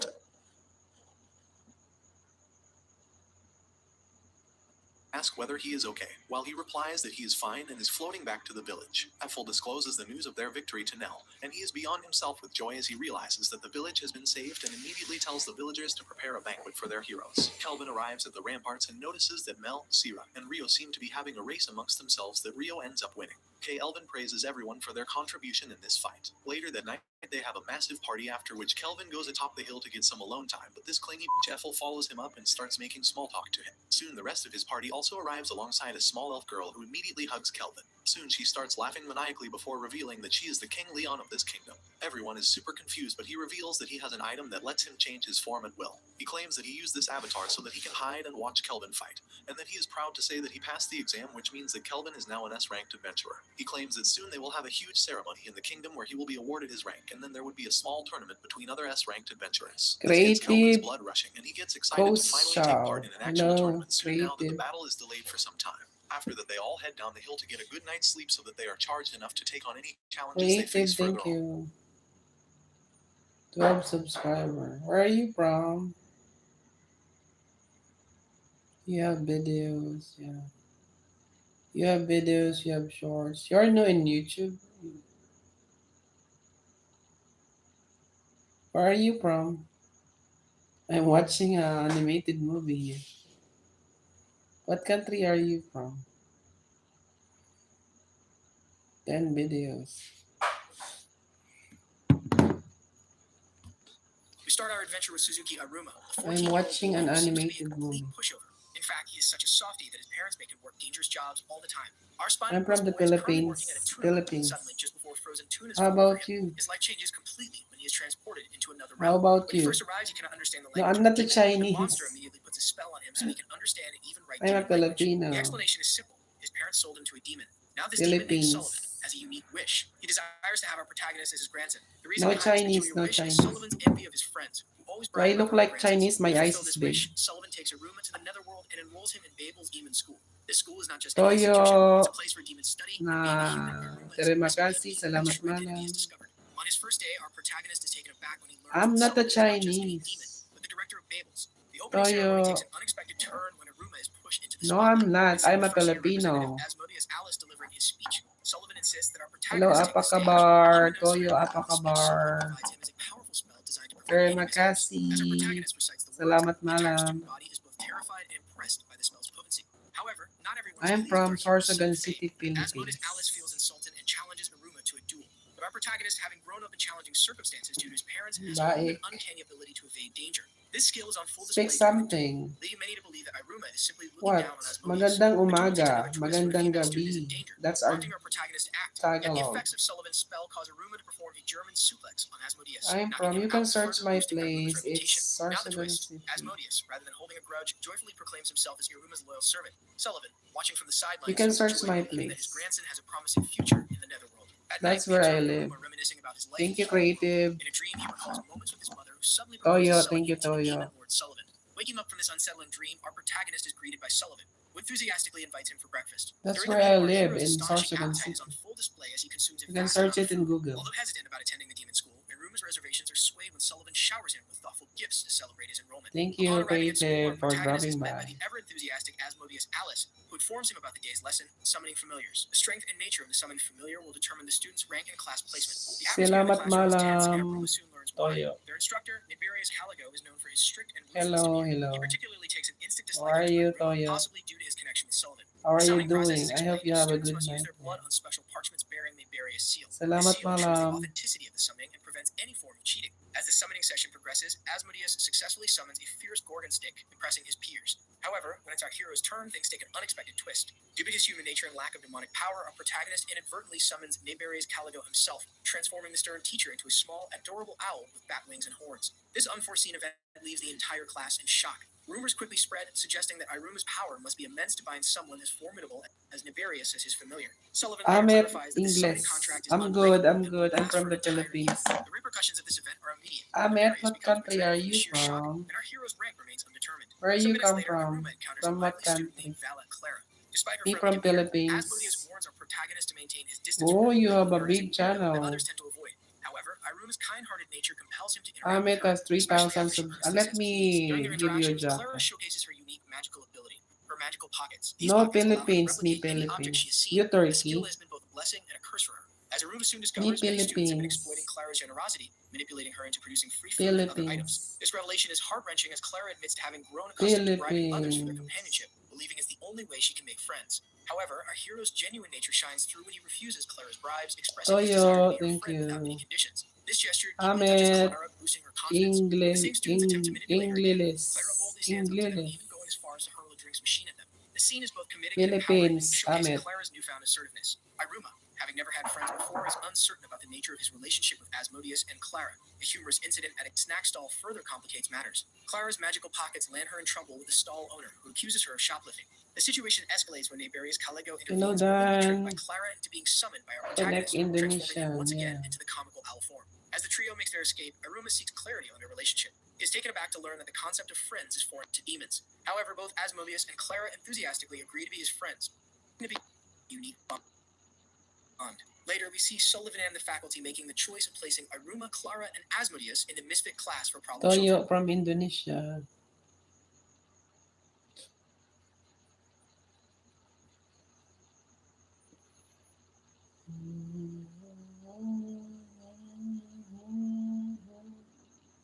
For its notorious troublemakers is revealed to be a strategic move by Sullivan. He believes that by surrounding Iruma with other misfits, he wouldn't stand out as much. Nonetheless, Iruma's introduction to his new classmates is far from smooth. He finds himself navigating through a series of booby traps, a testament to the mischievous nature of the misfit class. Among his classmates, Iruma meets the imposing Sabnak Sabro, a demon with aspirations of becoming the next demon king. Through Sabnak, our protagonist gains insight into the hierarchical structure of the demon world, learning about the 10 demonic ranks. The Covenant Yod rank, or the 10th rank, is the pinnacle of this hierarchy, and the demon king is always chosen from this elite group. The plot takes a comedic turn when Naberius Caligo, their advisor, introduces a task to determine their demonic ranks. The challenge involves a treacherous race through a valley with the added danger of a guardian beast. While most students opt for the safety of flight, our hero's lack of demon wings becomes a significant disadvantage. An impatient push from Naberius sends Iruma plummeting, only to be rescued by a flock of demonic crows. However, his relief is short-lived as he finds himself in the nest of the guardian beast's baby. A surprising discovery reveals that Iruma's human blood possesses healing properties for demons. This newfound ability not only saves the injured baby guardian, but also earns Iruma an unexpected ally. As the baby guardian decides to assist our protagonist in the race elsewhere, Sabnak realizes the folly of his decision to confront the guardian beast directly. He wishes to prove himself superior to his pacifist older brother. No Sabnak's English, ambition only is further fueled English. when Iruma unexpectedly lands in front of him, managing to pacify a guardian by showing that his child has been healed. This act leads Sabnak to believe that our protagonist possesses immense power, as he wasn't afraid of the guardian. Asmodeus emerges victorious, securing the first position, while Clara, What's riding on her Asmodeus' shoulders, language? finishes second. Despite Turkey. riding on the guardian's back, Iruma and Sabnak finish last. After the race, Naberius introduces the rank owl, a creature responsible for providing the students with rank badges based on their performance. As the badges are distributed, Asmodeus receives the Delet 4th rank, Clara gets Jaimel 3rd rank, and Sabnak is awarded Bet 2nd rank. However, instead of a badge, Iruma receives a mysterious golden ring. This ring isn't just any ordinary accessory. Sabnak recalls an ancient prophecy stating that the next demon king will possess unique abilities. The power to make other demons his servants, the ability to heal injuries with his blood being born a foreigner, and wearing the legendary Solomon's ring. The appearance of the ring on our hero's finger, and the subsequent manifestation of a black flame demon that begins draining power from his classmates only adds to the speculation. Naberius, sensing the immense power and threat from the ring, attempts to sever Iruma's arm to remove it. However, he is stopped in the nick of time by Sullivan. Sullivan reveals that the ring is the gluttonous feeder ring known for consuming magic power. He manages to pacify the ring by feeding it some of his own power. Despite the dramatic events, Iruma's rank remains undetermined and he is assigned the lowest rank, Aleph, by default. However, his actions, including taming the guardian and the incident with the ring, only serve to increase his fame and reputation among his peers, which catches the attention of the student council. During a botany class, students are taught to harness their magic to cultivate demonic plants. Each student's plant reflects their personality and magical prowess. Sabnak Sabro, with his fierce determination, grows a wild flower that devours everything in its path. Asmodeus, with his elegance and fiery spirit, produces a flower with flaming petals. Clara, unpredictable as always, nurtures a bizarre flower that defies any logical explanation. Our protagonist, being a human and devoid of any magical abilities, humorously recites the spell while reminiscing about his home Japan. Unexpectedly, a surge of magic emanates from the ring he wears, which was gifted to him by Sullivan. Sullivan contacts Iruma to inform him that the ring allows its wearer to utilize magic. However, Sullivan had overlooked setting a limit on its power output, causing it to sprout into a colossal cherry blossom tree, leading to the destruction of the greenhouse. Azazel Omeri, the student council president, identifies the tree as a species native to the human world. This revelation raises her suspicions about English. our I hero's speak true identity. English, Omeri Ahmed. confides in our protagonist We about a can common talk in misconception about English. demons. Most believe humans are mythical creatures. However, her family Yeah, possesses a I'm secret speaking collection of sacred English. relics, which are essentially Japanese manga. She is particularly fond of We the can first talk in Memory English. series. Due to her inability to read Japanese, she mistakenly interprets the manga as a manual containing human love spells. As Aruma attempts to clean up the mess caused by the cherry blossoms, she accidentally bumps into Ameri, causing her to fall. This incident mirrors a romantic scene from First Love Memories, leading Ameri to believe that Iruma is trying to cast a love spell on her using human magic. She jumps to the conclusion that Yeah, Iruma must indeed I be can human, understand and frozen and talk unsure of how to English. proceed. Iruma, ever the overthinker, believes Ameri is upset with him. The atmosphere becomes even more tense when Ameri accidentally drops a manga titled First Love Memories. To our hero's shock, he recognizes it as a manga he once illustrated back in the human world to earn some extra money. This revelation leads Ameri to a startling realization. Aruma can read Japanese. Instead of confronting him about his Prime human origins, she Blood, takes a thank you, different Prime approach. Blood. She drags him to her office, eager to have him read the I'm manga out loud for gonna her, perhaps wanting to experience the story through his voice. As our protagonist reads, the Prime atmosphere Blood, thank gradually you. shifts from tense to intimate. At the end of the reading session, an embarrassed Ameri, clearly moved by the story in Iruma's voice, saves her contact number in his phone. She hints at wanting Thank him you to for read her coming, again in Prime the future. This Blood. series of events leaves our protagonist in deep contemplation. He begins to compare his old life in the Amit human world with English his yun current daw life si in the demon Toyo. world. The differences are stark, and he finds himself torn between the two worlds. His thoughts are interrupted by Sullivan's servant Opera, who brings intriguing news. Aruma might have a chance to visit the human world again, but only if he ascends the ranks and becomes a high-ranking demon. However, before Aruma can fully process this information, he is summoned by Ameri. This sudden summons doesn't go unnoticed. Asmodeus and Clara become suspicious of Ameri's intentions. Their imaginations run wild. Asmodeus believes Aruma might be plotting to overthrow the student council, while Clara fears they're starting a new game without her. To keep an eye on Aruma, they purchase detection warding glasses, which allow them to tail him discreetly. As things develop, Aruma and Ameri's interactions are influenced by the themes of first love memories. Ameri, perhaps inspired by the manga, believes that spending time with our protagonist is akin to going on a date. Meanwhile, Aruma, after listening to Ameri's ambitious plans for the future, has a moment of self-reflection. He realizes that his passive nature has always held him back from having ambitions of his own. Az is on high alert. He's trying to prevent the ever-energetic Clara from unintentionally sabotaging our hero's cover plans to take over the school. Iruma, meanwhile, is grappling with a personal dilemma. He's struggling to identify a dream or Toyo, ambition what? for himself. Ameri, the student council president, noticing his internal conflict, Toyo, suggests that he could temporarily focus on elevating his demon rank as a Toyo, goal. Bin However, Kalam. things take humorous turn when Salamat, Clara, feeling Malam. left out and threatened by Ameri's closeness to Iruma, decides to take matters into her own hands. She mistakenly believes that Ameri is trying to steal Terima our protagonist away from kasih. her and their friend Asmodeus. Apakabar. Acting on advice from Sapnok, another demon student, Clara decides to try and win Iruma's heart using feminine wiles. There's just one problem. Clara doesn't possess any such wiles. Determined to change this, Clara enrolls in a seduction class designed for aspiring succubi. The class is taught by Rain, the Hello, succubus who engage in individuals' love Good instincts. good To Clara's morning dismay, Rain there. assesses her sexiness level at a mere 2%, deeming Good her almost as morning, innocent as E. an infant. Undeterred, Clara embarks on a series of comedic attempts to increase her allure, all of which end in hilarious failures. Our protagonist, in his usual knave manner, misinterprets her actions as playful games. This leads to a series of misunderstandings, culminating in Clara receiving detention from the strict demon teacher. Feeling defeated and dejected, Clara is on the verge of giving up. However, a tender moment with her mother, who kisses her forehead, rejuvenates her spirits. The next day, she boldly attempts a kiss attack on Iruma. But Iruma, with his uncanny Hello. ability to dodge, How evades is her your advance. day? Despite her series of misadventures, I Clara's hope you have a determination good day remains there. unbroken in her decision to make Iruma fall for her. To her surprise, our protagonist, in a moment of genuine innocence, admits that he does see her as a girl. This revelation boosts Clara's confidence immensely, and as they walk hand in hand, Iruma experiences an unfamiliar flutter in his heart. Observing from a distance, Rain notes with satisfaction that Clara's sexiness level has risen to 10%.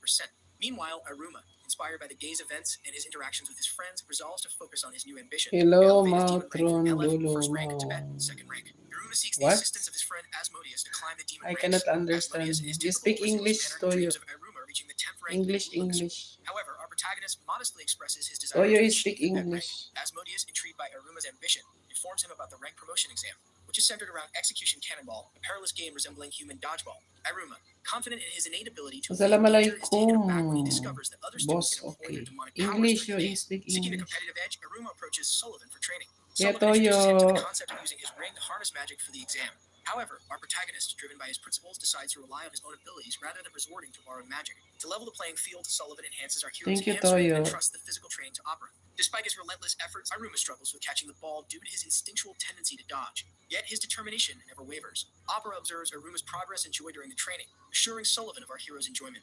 After rigorous training, our protagonist finally masters the skill of catching the ball, signaling his readiness for the exam. The atmosphere at Babel's Demon School is electric as the day of the much-anticipated exam arrives. Nefarious elucidates the rules. Students' ranks will be elevated Bye-bye, based on the Toyo. adversaries they vanquish. However, there's a catch. They must be part of the triumphant team. As the teams are announced, Iruma finds himself separated from his close friend, but in a display of camaraderie, Wait, I'm Asmodeus going pledges to to aid the Iruma, bathroom. even if they are on opposing sides. I'm The exam going to the commences, and the bathroom. arena is immediately What's thrown the into name? pandemonium. Iruma's peers unleash their demonic abilities. Amidst the chaos, Clara, known for her unpredictable nature, inundates the court with a barrage of balls, making it challenging to identify the genuine one. Iruma, with his keen senses, manages to seize the real ball, but a realization dawns upon him. In all the training and preparation, he never mastered the art of throwing. As the game progresses, Sapnok grows and creeps.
I'm back. An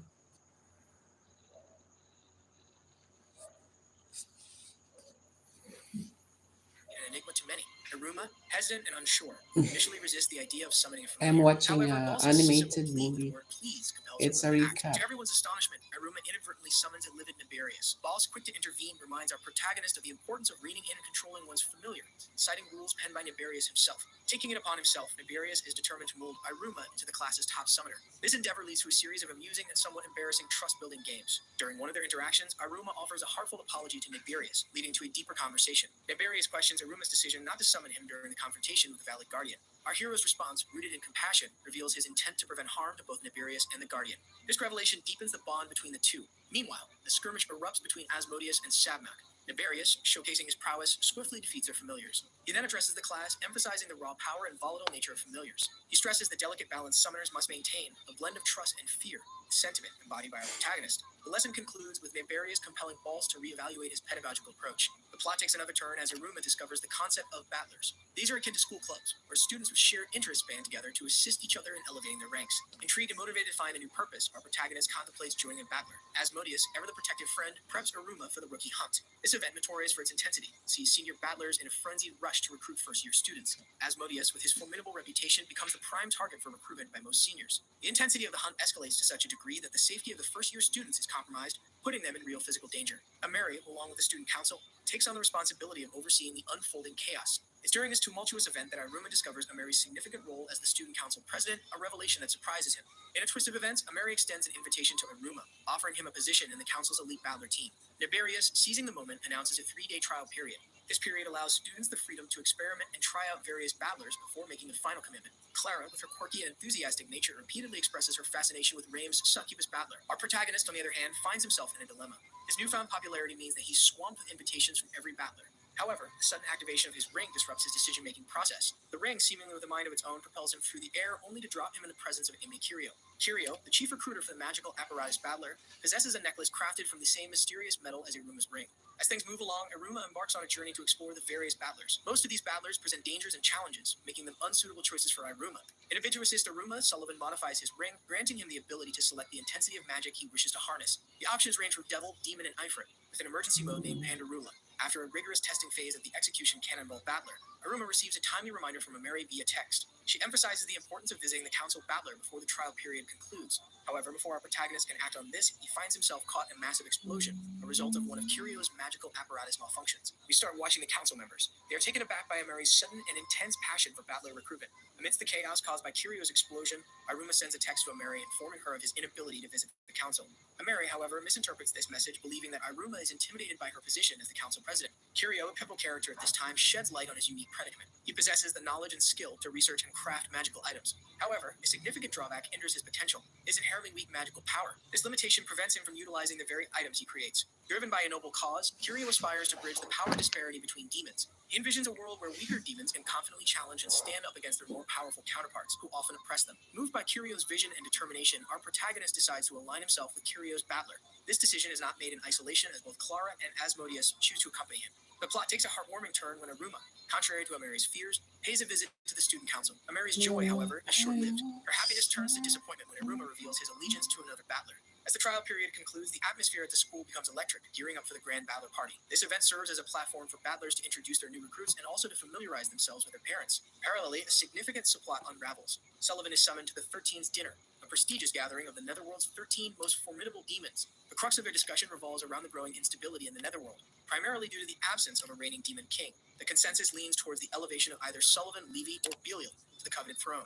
While both Levi and Belial endorse Sullivan as the ideal candidate, Sullivan declines the offer. His reason is heartfelt: ascending to the throne would drastically reduce his moments with Aruma. Later, we observe a shocking revelation. Henry, one of the esteemed 13 and also Mary's father, discovers incriminating evidence against Sullivan. This evidence points to Sullivan's unauthorized visits to the human world, leading to his inevitable arrest. Sometime later, we observe Sullivan under intense scrutiny by the demon border control. Meanwhile, the first-year students grapple with anxiety, dreading the impending visit of their parents to the school. In Sullivan's absence, leadership responsibilities fall upon Nibarius, who is appointed as the interim school director. The school staff, bewildered by the recent turn of events, speculates about the possible reasons behind Sullivan's arrest. Curio, Ever the Fountain of Information unveils a significant aspect of the Battler Party. He discloses that all battlers are expected to present their achievements, competing for coveted prizes and potentially elevating their rank. However, the magical apparatus battler, constrained by a meager budget, usually finds itself at a disadvantage. This bleak scenario takes a hopeful turn when Iruma, inspired by a brilliant idea, proposes the creation of fireworks. Given the need for a dark environment to test the fireworks, Curio suggests an overnight stay at the school. Curio's unique ability to conjure magical barriers comes to light. This protective shield, as Curio reveals, is the sole reason he has survived countless explosions in his experiments. In their pursuit of crafting the perfect firework, our protagonist approaches Ameri with a request to borrow one of her manga. This would provide Curio with a visual reference for their creation. Initially hesitant, Ameri's love for fireworks eventually sways her decision in their favor. The duo's hard work culminates in the successful creation of dazzling fireworks. The joy of their achievement is followed by a playful pill of fight, showcasing Iruma's exceptional dodging skills and Curio's barrier magic. However, the plot takes a dark twist towards the end. Curio receives a communication from a formidable demon named Ball, known for his mastery over lightning magic. The revelation that Bell is the mastermind behind Sullivan's arrest sends shockwaves. More alarmingly, it is unveiled that Bale and Curio have been conspiring together to engineer a machine with the capability to obliterate the school. Battler Party is slated to span 3 days. The stakes are high, with the winning Battler members being promised an elevation in rank. I'm The cherry gonna on top is the end my additional live, incentive for the guys. Battler Thank president, you. who stands to gain a hopping 2-rank increase upon securing first place. As the plot progresses, the Bye-bye. spotlight shifts to Curio, who is deeply engrossed in perfecting his machine. Through a series of flashbacks, it becomes evident